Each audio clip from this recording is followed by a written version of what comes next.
It's that time of year again. 2017 is about to end, so now it's time to talk about our favorite films of the year. Or at least my favorite films of the year so far. Now, as per usual, there's a few disclaimers when it comes to this list. For one, I haven't seen all the movies out there for 2017. Because there are plenty of movies out there that my home theaters do not get. Because they don't like to take a chance on certain films, and some films only get limited releases or go straight to DVD.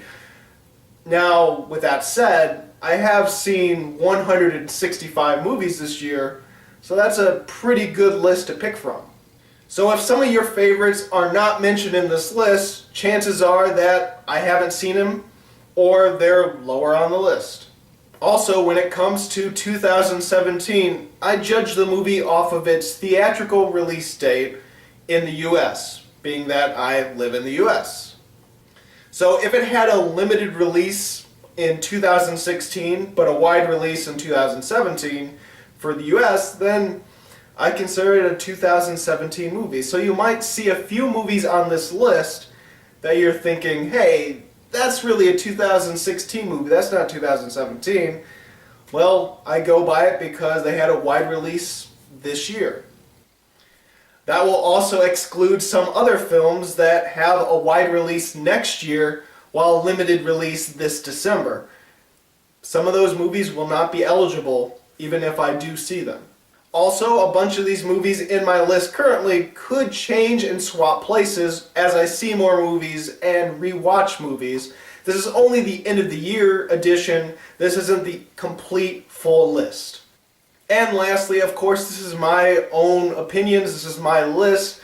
Your countdown could be different. Your list could be different. You could hate some of the movies I love. You can love some of the movies I hate. It doesn't matter. Everyone is entitled to their own opinions.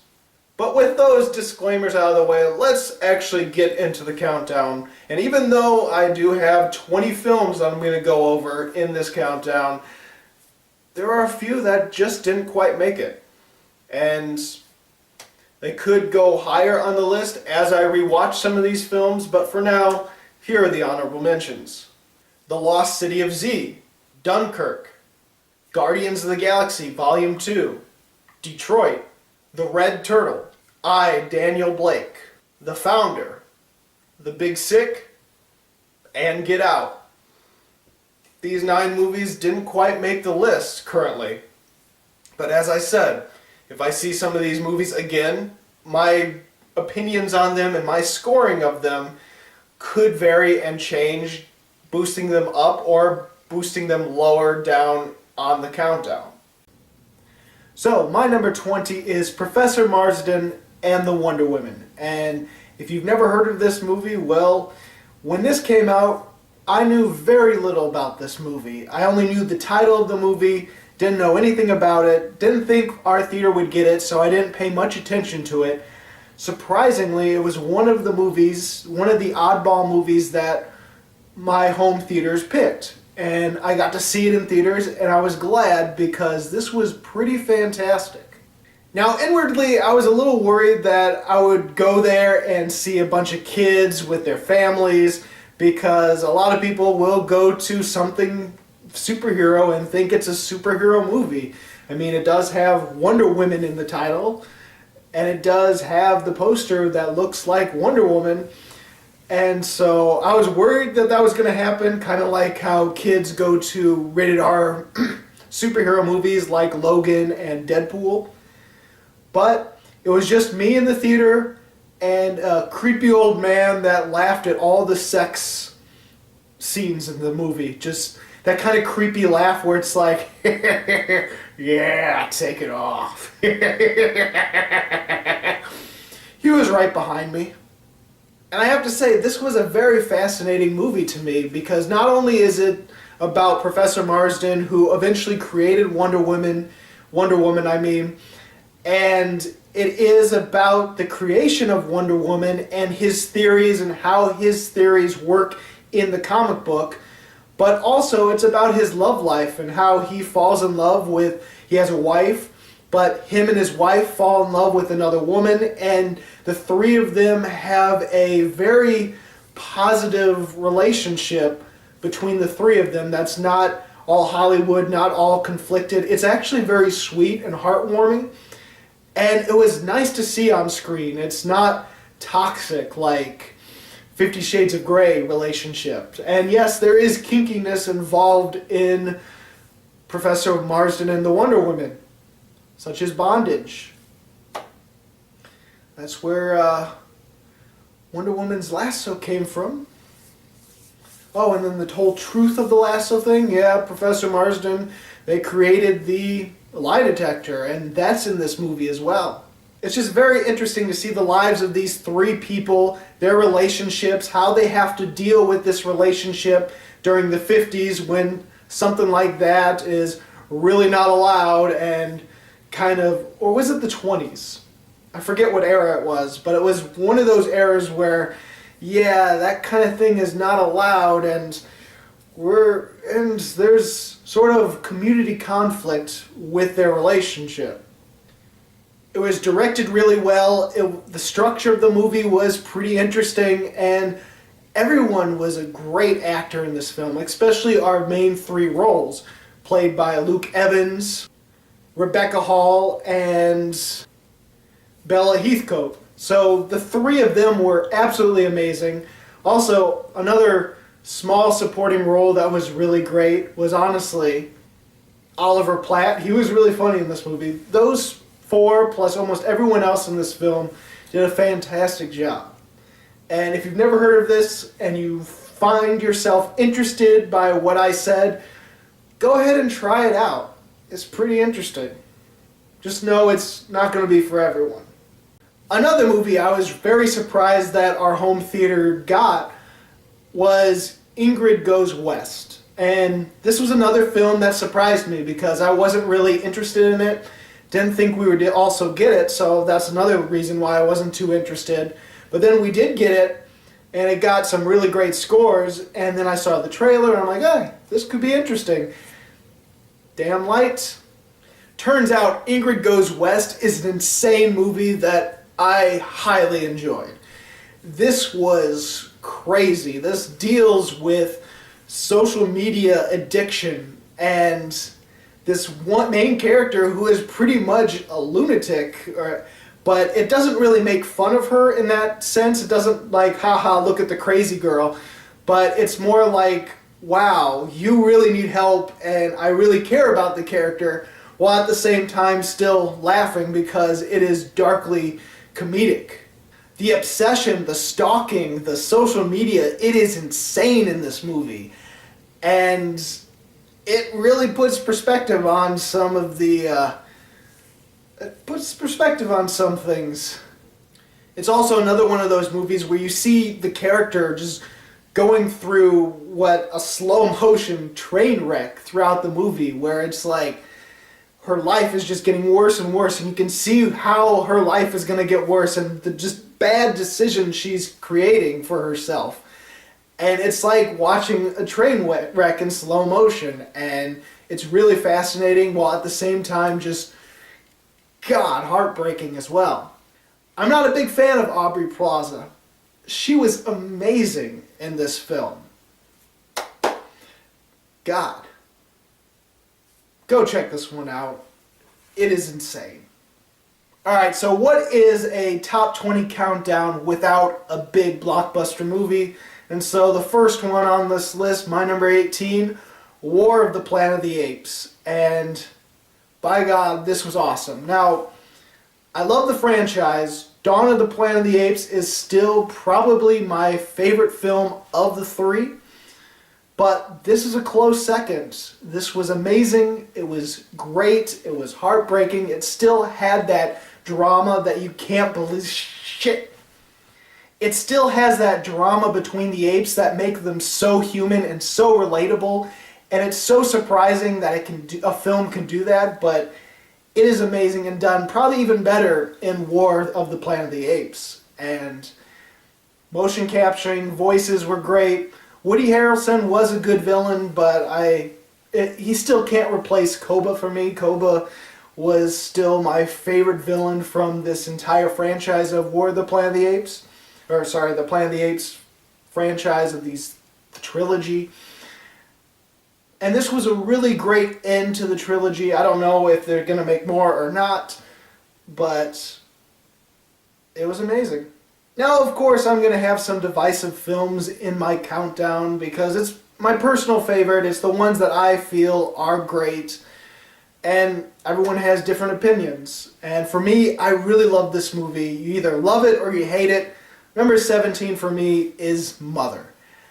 And this was another movie that I had complete enjoyment watching because it's one of those movies that's so nightmarish and so crazy and so over the top, while all very artistic and metaphorical.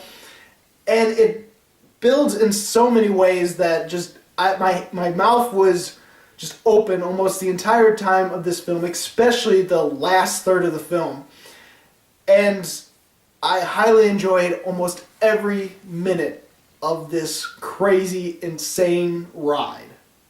I personally felt the acting was amazing, but it's one of those films where a lot of characters don't act like real human beings because they are metaphors, and this has a more dreamlike, nightmarish tone to it, and so they don't act like real people, but I thought the acting was done amazingly well for what it's supposed to be. And in a way, it is more of a comedy horror that is a bunch of different things.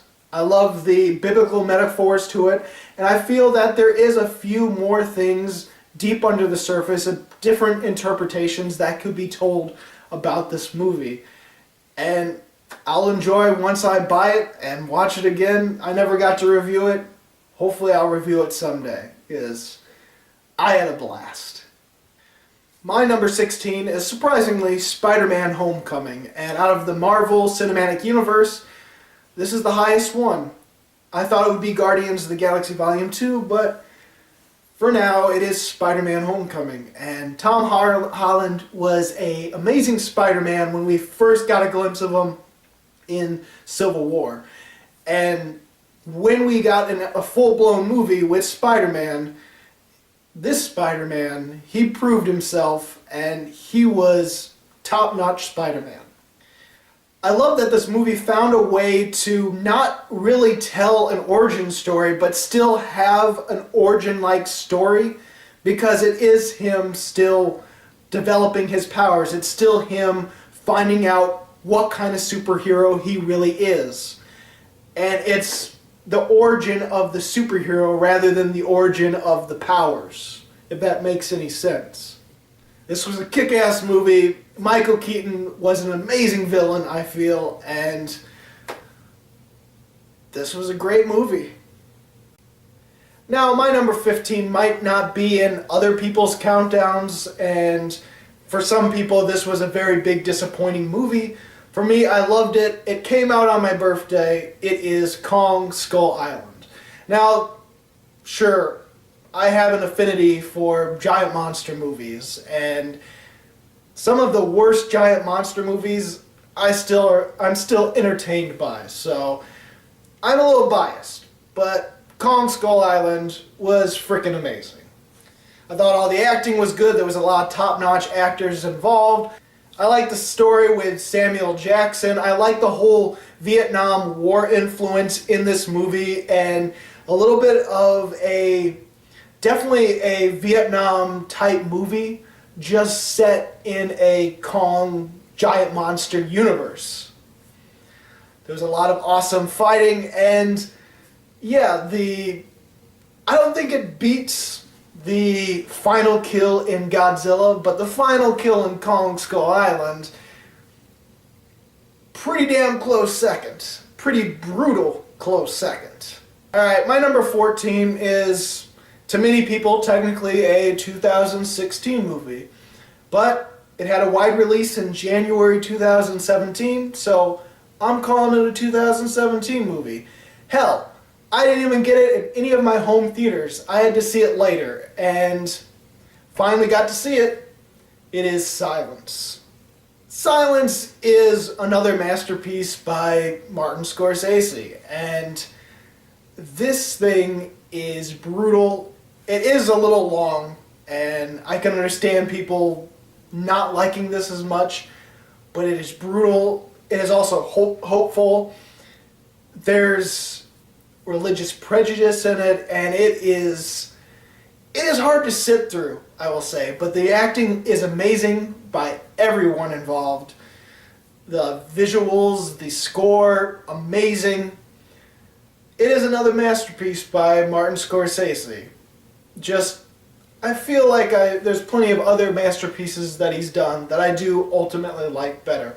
Maybe this movie will bump up a little higher once I rewatch it again, but I have seen it 2 times now, and it's a solid number 14 right now. My number 13 is a kick-ass action movie. It is John Wick Chapter 2. Keanu Reeves is still a badass as John Wick. All the fighting that we loved in the first one is in number 2, and increased to a point that you want in a sequel without feeling too dumb and without really losing the heart and the edge of the first one. It's just one of those perfect action sequels. It is fucking awesome. Alright, my number 12 is another personal favorite that might not be in some people's list. A lot of people hated it. I liked it because I love sci-fi horror. And this is a pretty much an alien type movie, but done solidly and on its own merits. It is Life. Yeah, thought I was going to say Alien Covenant maybe. Well, no, that's lower. I do like it though. I really enjoyed that one though. Life, throughout the entirety of the movie, it was another one of those films that I was hooked. I was on the edge of my seat. Yes, it is cliched. Yes, there's a lot of things done with this type of horror, but I thought it was a solidly executed, well acted. The creature was amazing. The visual effects were really great, and I just loved the ending. A lot of people hated it, and sometimes when you watch a movie that you really love, and a person in the movie theater gets up at the end of the film, says it's the worst thing they've ever seen, it makes you like it a little more and feel like you need to defend it. Life is like that for me, so that's why it is my number 12. Now, I am a big horror fan, so I have yet another horror movie as my number 11. It is It. Great story. The kids were amazing in this film. Great acting. It is a really solid adaptation to a Stephen King movie, a Stephen King book. It's not the same as It, but Bill Skarsgård was an amazing creepy clown. The visual effects were nice. It was more animalistic of a Pennywise. And the heart, the sort of Stand By Me type heart to the kids is still there, and it is a really great, very surprising horror movie that you can relate to with the kids, and it could have been a whole lot worse, but it was done excellently.